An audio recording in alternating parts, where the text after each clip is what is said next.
This episode of Let's Talk About Brand was initially broadcast as a live stream in 2020. It has been edited from its original format.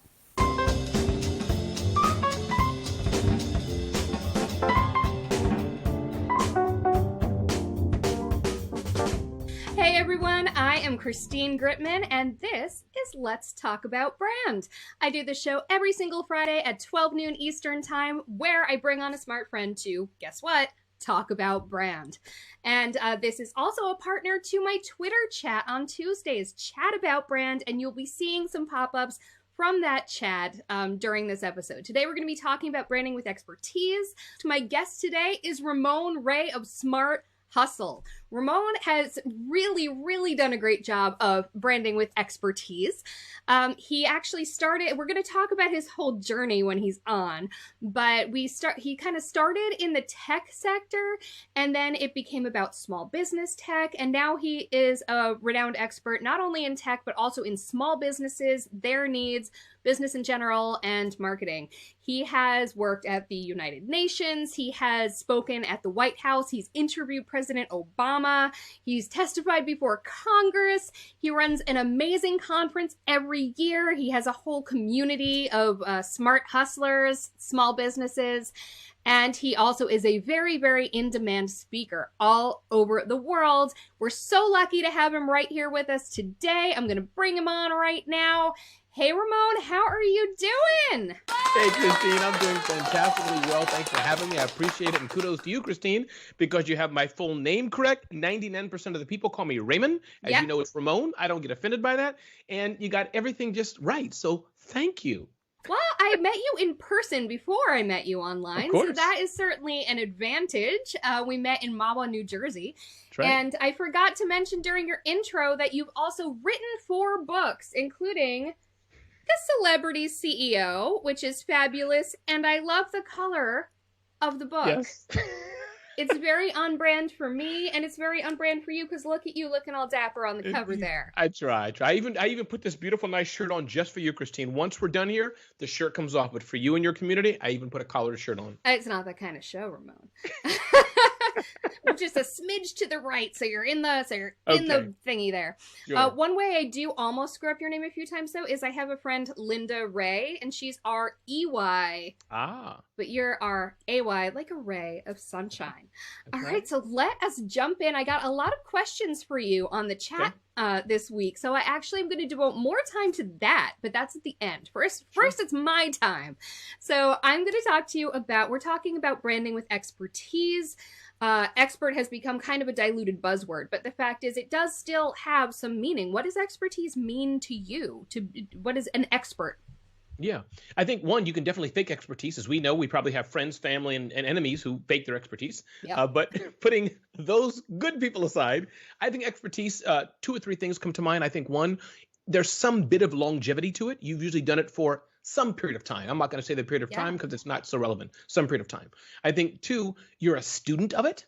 Nice. You wake up and that's all you think about. I think of my son previously. He was into the dating scene, helping guys get girls. Oh, I love that. Yeah, he's a master of it. He's studied it and studied it. So I think some level of study about it. And then 3, I think that you're just, Christine, you're so comfortable with it that people ask you a question. They wake you up in the middle of the night. Tell us all about social media, Christine. You can do it without thinking and go back to sleep. So I think that's kind of some things I think of when I think of expertise. So like that confidence element, you got it. Yes. I love that. So as I mentioned briefly in the intro, you initially, you didn't start out specifically being like, I'm going to be about small business marketing and all this stuff. You started out with building your name for yourself and building your expertise in the technology sector. Can you tell us a little bit about not only how you started in that world, but also how you built a name for yourself in that world? Yeah, no, in April 1999, I think it was, according to the records that are public, I got the domain smallbiztechnology.com. Nice. Yes, indeed. And that's more of a metaphor and a harbinger, if that's the English word. Just my desire then, clearly where I went, for whatever reason, small business and tech. Christine, right then I started using Microsoft Front Page. I doubt 80% of your audience may not even know what that is. I've used Front Page. Yeah. So I use Microsoft Front Page, saved it 3 times a day, FTP'd it up, Oh, yeah. a few times a day. And that was my blog. So at the time, Christine, for whatever reason, everybody, God puts whatever in our heads or, whatever one believes. But I just love tech. I had that techie slant in me. It wasn't finance. It wasn't mindset. It wasn't leadership. And I loved small business, maybe working in the small office I was in at the time. So I would blog several times a day. I did start doing interviews. And to answer the second part of your question, which is, I still think what works today, Christine, I just did it over and over and over. And of course, back then, there's less people doing that then than there is today. Yeah. And over time, I became known as one of the leading voices of tech for small businesses. And what does tech for small businesses mean in that context? Yeah, I think what it means is this. I think for large brands, let's take today, for example, not back then, they're dealing with big AI implementations. How can we move 10,000, 20,000, 30,000 people to remote home office? Things like that. I think for us smaller businesses, it's as simple as, which printer should I use? Yeah. It's as simple as that. Is my router secure in my closet? Things like that. Which should I have one monitor or two? So I think it's really things for the small business that's 1, 2, 3, 4, 5 people, couple 100,000 to 2, 3, 4, 5 million in sales, if that's helpful. So I think that's when I think of tech for the small business. The headphones I have here, which ones are good for audio quality or not, like that. I love that. So as you said, part of how you kind of stood out in that space is because people weren't really doing it yet. And so I imagine part of how you were able to sort of maintain that is because you had that sort of social proof backed up. What are some opportunities that came your way at that point that enabled you? Because of course, not only does being known as it's kind of almost a catch-22. Those visibility opportunities help establish expertise, but you got to have established some expertise. Yeah. So can you tell us sort of a little bit of how that built up for you? Yeah, sure. I can give some anecdotes and you let me know if I'm answering the question. If not, for it. Feel free to, but I think one of the highlights when I was the tech person at the time, before I kind of merged or transformed, whatever word to use, is I got to host an event with Michael Dell launching Dell Vostro computers. There is a Dell? Yeah. I didn't know that. Yes, Michael Dell, founder of Dell. So that was pretty cool. And I remember what it was. I was on the trainer. I can't remember exactly how it happened, Christine, but I know that they were telling me, giving me a press release. Hey, Ramon, we're launching a product. I'm like, can I interview Michael Dell? Of course not, Ramon. You're not, New York Times or Wall Street Journal. Hours later, Ramon? But you are small biz technology. Could you open the event for Michael Dell? I'm like, yes. So that was one highlight. If you want, I can give you a low light, like a low portion too, if you want. I would love to hear that. I was at CES, Christine, big trade show where gazillions of people covering everything on the planet was. And this was when I was a new blogger out, and you're in this, we're in this similar world of blogging and engagements. And it could have been actually Michael Dell there as well at the time. But the point is, some big executive had finished speaking on stage. Now, I was in the audience with the regular people. But as you may know, if you have a press pass, you kind of have some special access. Yeah. You're waiting in the back for the guy or gal to finish speaking. I didn't know that. So after the person finished, I stood up in front of everybody, thousands of people. Hi, excuse me, I have a question. Aww. I'll never forget. They looked down at me, the big stages in CES and these big events, and walked away. And it wasn't a negative thing personally towards me, but it was the wrong, inappropriate thing. So that's one of my lowlights, being a new blogger and new person. But I hope the lesson is for those listening. My whole life has been, Christine, and I know you have this similar ethos, I think. Just go do it. I'm embarrassed myself. It's okay. Let's just do it. Oh, I like that. I like that a lot. Okay, so you have your expertise and the opportunities and the visibility and the, constantly bringing it and delivering on that expertise has led you a few interesting places. And there's two in particular I want to talk about. One of them is that you actually testified before the United States Congress. How does that, what were you testifying on? How did they know to bring you in? I would love to hear that, because that is a real mark of expertise there. If you're like literally advising the government, at least it used to be a mark of expertise. I don't know. Yep. No, thank you. And that was another incident that I don't think anything happens by chance per se, but as what Damon John or some others say, that you put yourself in the right position to make good luck happen. Nice. If that kind of makes sense. So I think basically how it happened is that for some reason, I was talking to someone from the U.S. Congress about covering them, interviewing them, something like that. Not a congressperson, but one of their staffers. So that happened, let's say on a Monday or Tuesday, whatever the time frame. Days later, I get a call back saying, Ramon, by the way, we were talking to you about X, but it so happens that what they told me, Marcus Lemonis was scheduled to testify, the guy of the prophet. He can't be here. Based on our quick search, it seems like maybe you're not him, but you could fit the bill and testify. I love how you're his understudy. Yeah, exactly. And I'm like, sure, I can testify. Didn't even know what they wanted. I was just like, yes. Just take the opportunity. Yes. And that's what happened. Lo and behold, it was me, even Melinda Emerson, who some may know on this, and Susan and some others. JJ Ramberg, MSNBC TV at the time. She has a show called Your Business. So the four of us were testifying to Congress about how the government can help small business. And it was an honor. Wow. Do you remember some of what you said, or is it just a blur? No, I do remember it vaguely. I mean, the bottom, I think hearings are a little more serious, really hardcore stats and et cetera. And I think every hearing is serious. Yeah. But I think this one was, they wanted, these elected officials are busy. They're not experts, deep experts in anything, not in a bad way. That's not their job. Their job is to get a big high level sense of where something's going and make a decision for their constituents. So my job there was to explain why small businesses are important. In particular, I focused on SCORE. And I said, here's why SCORE, the free government service, why I think you should support SCORE and keep funding SCORE, because we small businesses need it. So that was my 7 minutes of fame, kind of what I focused on, why SCORE is important. Well, you've had more than 7 minutes of fame, including in Washington, D.C. So that's the next thing I'm going to ask about. It's sort of a two-parter, and I don't know if they're connected to the Congress thing or not. So that's another question you can answer. But you interviewed President Barack Obama in his first live stream. Mm-hmm. That's right. So how did that come to be? Yeah. Well, we were neighbors and we were hanging out. We played basketball together. And when he was elected, he was like, yo, Ramon. He called me RR. He said, and I was like, yo, I called him B at the time. And I just did it. You had me there for a second. For a second, I was like, did Ramon live in Chicago? No, but that was another great team. So the interviewing the president, that was really cool, Christine. Google had a contest where they had a call out for Americans to say, hey, who wants to interview the president? And it's my understanding, as I recall at the time, 300,000 people applied to interview Barack Obama during his about first or second year or so in office. And this was a kind of the thing probably between Google and YouTube and the White House or something.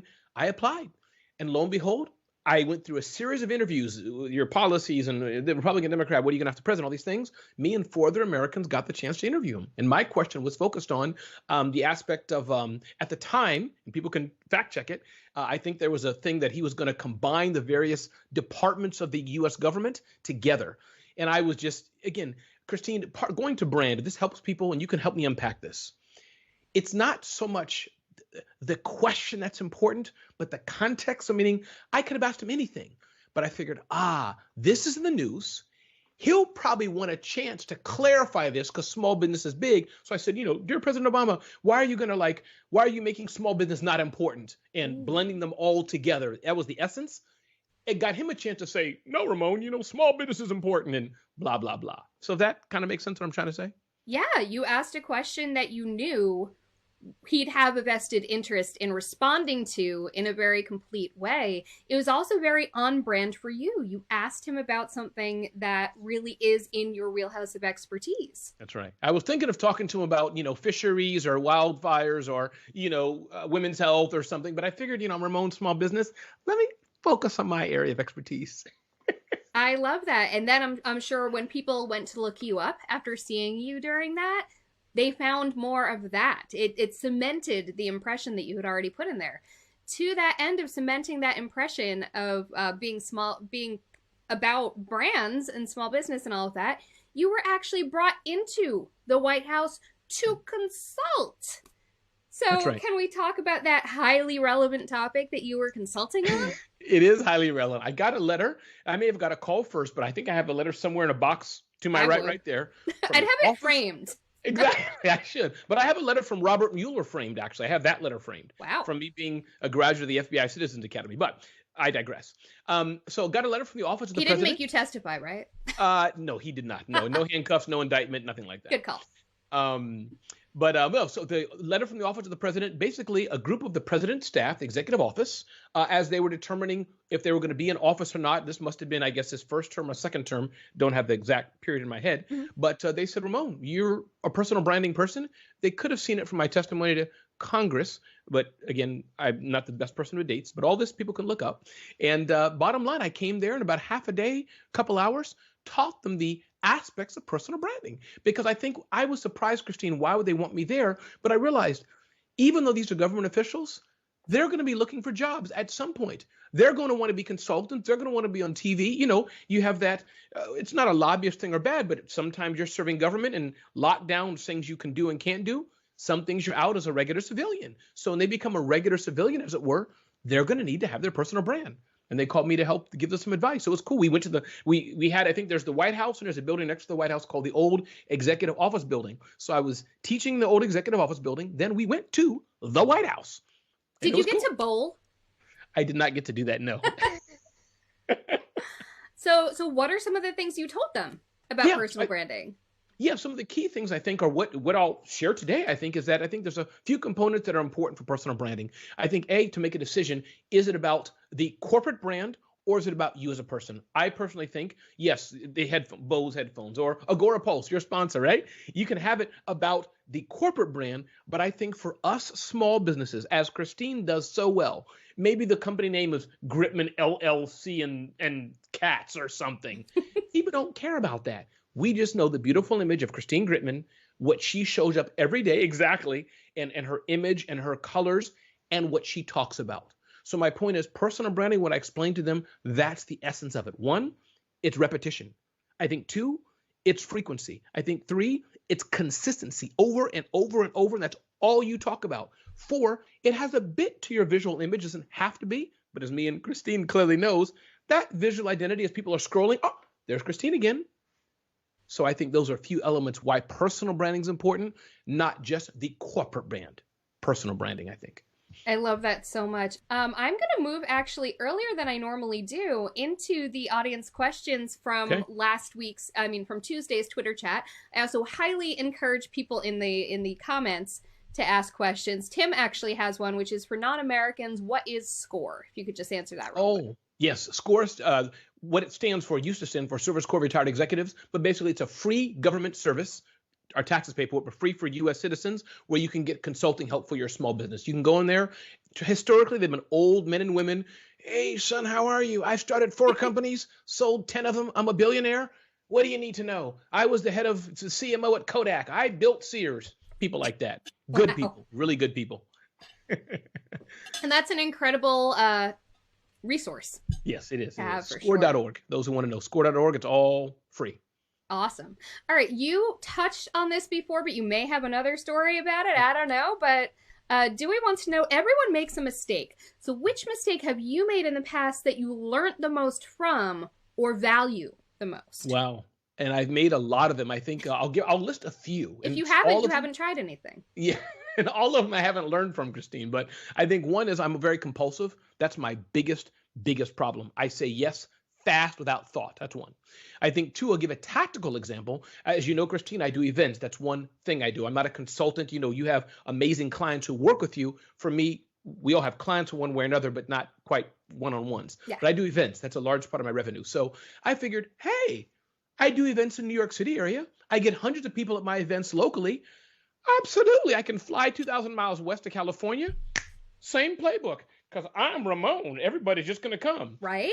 I took about, $50,000 investment, give or take, did my event because everybody's going to come. Christine, totally Zippo failure. I've had that exact experience. Thank you. Thank you. Right. You think that, hey, I did it, whatever the metaphor means, X location. I'm Christine. I'm Ramon. Clearly, if I do it just a little different here.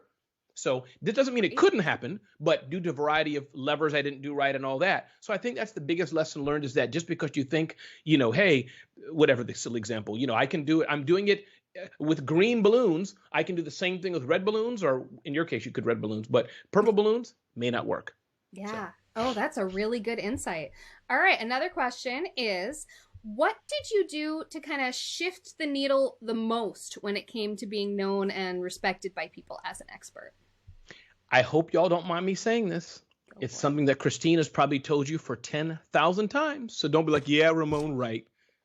I'm just telling you, social media. This is just it. As you all know, and Christine does the same playbook, an inordinate, I think of the English word, amount of social media all the time. Now, why it works, I'd like to think, is that it's varied, it's different, it's fun, it's engaging. I shine a light on others. I shine a light on myself. So it's a variety. It's always interesting. But for me, and I'm not saying that's the only way to do it. You can use fax if you want, send U.S. postal cards, do what you want. But I found, Christine, and those who asked, and thank you for the questions, it's social media. Is that really is an inordinate amount of just sharing my message, building my fan base, building my community. And for me, it works every day. I love that. You knew I'd love that answer. I love social media. You can communicate directly. You can communicate whatever you want. You're in control of the message. So Anu would like to know if your definition of personal success and your motivation has changed over time. It's a good question. And again, this gets very personal. So we'll see. Anu, I think it was who asked it. And thank you for asking it. We'll see if this answers the question or not. I think, so I'm almost 50. I have 2 adult children, been married for about 27 or so years. So I think when you have smaller children, for example, and this is just a metaphor, I'll try to answer this briefly. Christine, feel free to shut me up anytime. But, at one stage in your life, you're thinking of your kids. And I think you'll always do that. But now that I'm older, my children, as it were, are not so dependent on me. So my definition of success shifts in that way. Answering it a different way, I think for me, success is that how can I be happy and serve others? That's a second definition it could give. But I do want to say one last point, Christine. I was talking to an entrepreneur about this. What makes you happy? What dollar number do you want? They pushed back. No, it's not a dollar number. I just want to live life happy. The reason why I said a dollar number is because I think that helps to serve as some metric of what you can do with that. So I hope that maybe there's a better way to unpack it. What's that, Christine? It gives you a goal.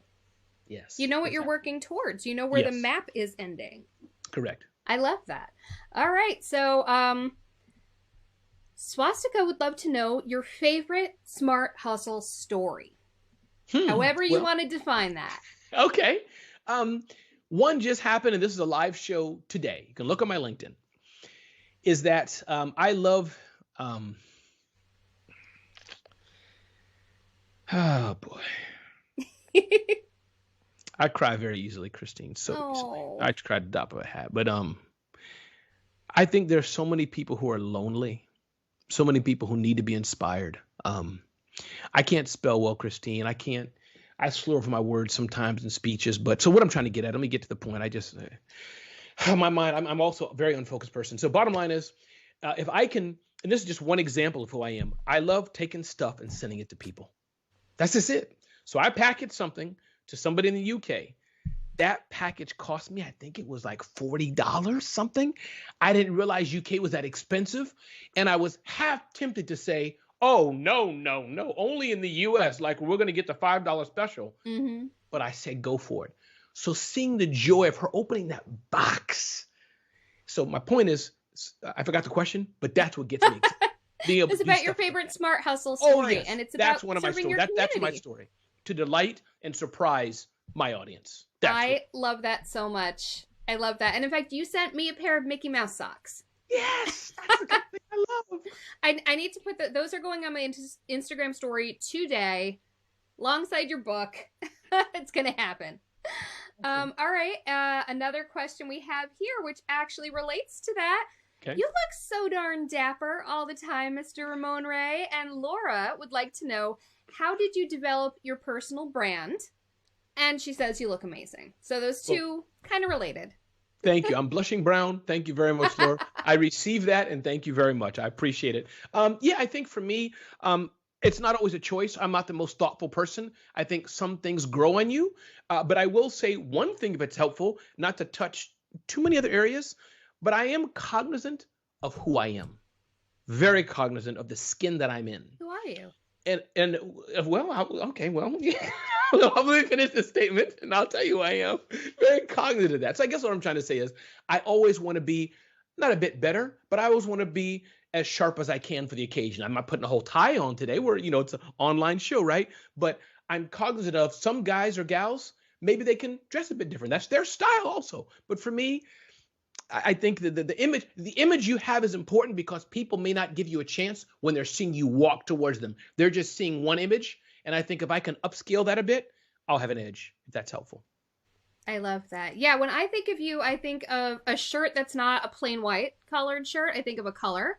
And I think of a contrasting color tie like that's orange me. And a vest. You got it. That's Christine, you can't go. So no, you're so true. Yeah. You gotta look. It works. I am going to. Okay, so then the next two are more personal, but not private personal, public no personal. Problem. Any question's fine. Marianne has a two-parter. I'm actually going to ask the second part first. Okay. So the second part of Marianne's question is, what is the best piece of advice you've ever been given and why? And then we'll get to the other part. Okay. Well, I've gotten so much advice, and I shout out to my friend Yakov Yurinsky with a W. You can look his name up. But so I think there's not been one best piece of advice, but I think that some things I can think, well, you know what? I'll give one piece of advice. This is my days at the United Nations from my Hindu guru, I call him, Mr. Chidambaranathan. And with a thick Indian accent, Ramon, you need to slow down. You rush too much. Don't write the email today. Ramon, no. Ramon, don't write the email now. Sleep on it because you're angry. You're angry, Ramon. Slow down. Wow. And I say that with that accent in love. One of my good friends, he passed away. You know, he's a very old man. Oh, but his name was Mr. Chidambaranathan. And I think that was the best. So slow down because I'm compulsive. I rush. So when you're angry, as our mothers or fathers have told us, sometimes, you know, you or whatever you're going to do because you're angry. Okay, Christine, calm down. Christine, sleep on it over the Friday before you type that tweet out to that troller. Sleep on it, Christine. Yeah. And you may say it different on Monday. And we've both been married a while. You said you've been married, what is it, 27 years, you said? 20, yeah, about 26, Ow, my goodness, years. You must have been a baby. And I'm coming up on 12 years next month. So that is also a good piece of marital advice, I gotta say. Yes. Right. Right, because you can, if you hold it right, no harm done. Marathon, not a sprint. Not every fight needs to be had. That's right. You say it though, it could last for years to haunt you. So one thing that you don't rush on is you don't rush to take your pancakes off the griddle. So this is the other part that both Marianne and Rhonda would like to know. Why burnt pancakes specifically? And do you like other foods burnt as well, like burnt marshmallows, burnt bacon? I love this. Do I have about a minute or two to unpack this, yes. Christine? Because this is one of the most important questions you asked me this whole interview. This is all that matters. I think so. This is all that matters. So there is nothing more special than waking up on a Saturday morning when the house is asleep, it's a bit dark outside, with a glass of cold milk, 5 slices of bacon, a bottle of high fructose corn syrup, which I only do once every 2 weeks. Don't judge me, everybody. And when you take that knife, Christine, pretend this is a butter knife, and you hear that as you cut burnt pancakes that have to be darker than the back of my hand, there's just nothing like this, Christine. So when you go to IHOP, they give you pancakes that look like you, Christine. Yeah. I don't want Irish pancakes looking like that. Yeah. I want my pancakes looking darker than me, so I got to make it myself. I'm just having fun. But the point is, yes, I like burnt pancakes, nothing else burnt, but I just like that taste of it. And they don't have to be, I don't want them like smoking, but the point is crisp. There's a textural contrast. Yes. The textural contrast. You don't want the outside to feel fluffy and soft. Exactly. And most 90% of Americans probably like that. You know, you have the whipped cream and all that and blueberries and blackberries and put peanut butter on it. No. All right. Ramon, before we sign off, Amanda wants to know your favorite song to play on the piano. I'm not too much a song person, but I will say I could go with Amazing Grace, how sweet the sound. So that's one song. Classic. I love it. Well, thank you so much, Mr. Ramon Ray. Where can people find you? Where should people find you, and why? Best place is RamonRay.com. You can download the 10 slides. People ask me all the time. I have a weekly Thursday 2 p.m. email, and I'm friends with Christine. So RamonRay.com is the best place to go. And Christine, you are awesome. I just want to give a prop to you. Everybody, I hope you retweet this. Hang out with Christine's shows, what she's doing. When you see that awesome red, beautiful imagery and her beautiful smiling face, make sure you support what Christine's doing because she's legit off the chain. Oh my goodness. Thank you so much, Ramon. You are amazing. I'm so honored that you were here. And everyone should also actually go pick up The Celebrity CEO, which is Ramon's awesome book. He has 4 books, actually, but this one is red, so it's obviously the best one. Speaking of books, next Tuesday, I have a very special chat about branding a collaboration. Because, of course, collaborations can be tricky, right? You want to make sure you're collaborating with the right people. You want to make sure you divide up the work evenly and the glory, all that. And it gets that much more complicated when you have 4 people with very strong personal brands. So on Friday, this same bat time, same bat channel, we've got the 360... I can't do the Vanna White thing in mirror. But we've got the 360 Marketing Squad, aka Mike Alton, Jen Herman, Stephanie Liu, and Amanda Robinson, coming on the show next Friday to talk about branding a collab. So definitely come join us for that. I'm Christine Gritman. This is Let's Talk About Brand. Thanks for joining us. Bye. Thanks for listening to Let's Talk About Brand, part of the Adweek Podcast Network and Acast Creator Network. This podcast was produced by Christine Gritman, executive produced by Al Manarino and John Heil, and edited by Christine Gritman. You can listen and subscribe to all of Adweek's podcasts by visiting adweek.com/podcasts. Stay updated on all things Adweek Podcast Network by following us on Twitter @Adweek Podcasts. And if you have a question or suggestion for the show, send us an email at podcast@adweek.com.